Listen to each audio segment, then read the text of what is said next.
Greetings. My name is James Kevin Gray, and I am very proud to be one of the composers associated with Paraclete Press. They have birthed so many beautiful things into the world and done so much good through their music and through their writings and all of their publications.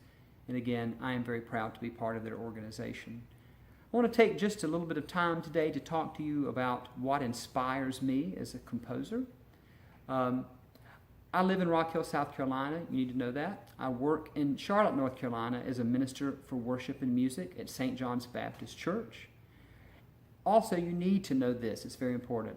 I love books. All sorts of books, but especially books on religion, philosophy, history. There's so much to learn from people's stories and civilization stories. And also poetry.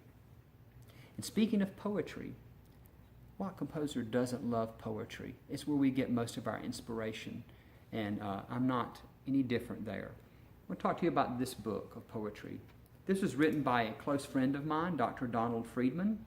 It's called An Anthology of Belgium's Symbolist Poets, and Dr. Friedman is a genius in languages, and he translated all of these poems from French into English, and he had given me this book, and one day I was sitting in my library, and I picked the book up to read because I was looking for some inspiration, thinking about writing something, and I came across this poem called Canticle of the Virgin by Maurice Maeterlinck, translated by Donald Friedman.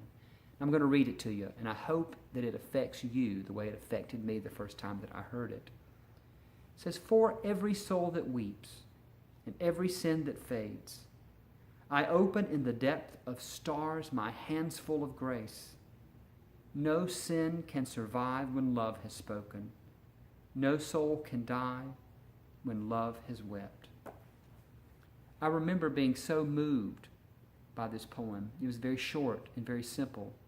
But this graciousness and this love, that sin could not survive in its presence and that no soul could die when love weeps. Obviously, it made me think of God. So much of my music is inspired by my thoughts on God. And God is everything. And some people think of God as powerful and omnipotent, and obviously God is. But I am more drawn to grace and mercy because I can imagine a lot more of what it means to be powerful. But this idea of that kind of graciousness and mercy is something, it's the work of a lifetime. It's the work of my life. Some days I'm better at it than others, but I'm always working on it.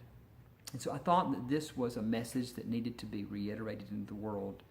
This God who is gracious and loving.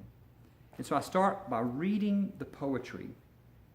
That's always what I do. I try to find the natural rhythm. For every soul that weeps and every sin that fades. And then next comes the melody. For every soul that weeps and every sin that fades. Really, once you have the melody and the overall rhythm of the piece, the next thing that comes is the hardest part. It's harmonizing those. I will tell you that for me, this work happened very quickly. I had written the entire thing in 2 to 3 days. And I remember sending it off to Paraclete. I was so happy when they accepted it. And I will never forget the day that the demo CD came in from them, and I heard members of their community singing this piece. I was moved to tears. Such an incredible group of sensitive, wonderful, spiritual musicians. I still pull that recording out and listen to it a good bit. So I hope that you understand a little bit about how I write music. I bet it's very similar to how many of you other composers out there write music. I want to also talk to you about another piece of mine called The Shepherd that I have published with Paraclete. And it's a William Blake poem. And William Blake, this eccentric, incredible painter, engraver, you name it. He was all of those things. But he wrote this little poem called The Shepherd. How sweet is the shepherd's sweet lot. From morn to the evening he strays. He shall follow his sheep all the day, and his tongue shall be filled with praise. For he hears the lamb's innocent call, and he hears the ewes' tender reply. He is watchful while they are in peace, for they know when their shepherd is nigh. And again, this made me think of God. No matter where I am in my life, whether I'm on the mountaintop experiencing the sun on my shoulders, or whether I'm deep in a valley of despair. God is not only watching me, but God is shepherding me, trying to keep me from danger and trying to get me out of danger. And I think that is a message I need to hear.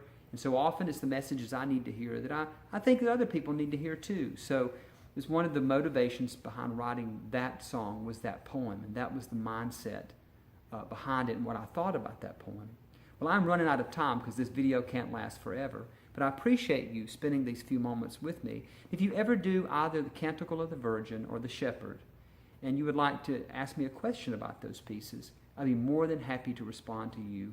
My email is jkevingray, G-R-A-Y, jkevingraycomposer @hotmail.com. Again, jkevingraycomposer@hotmail.com. I would love to hear from you.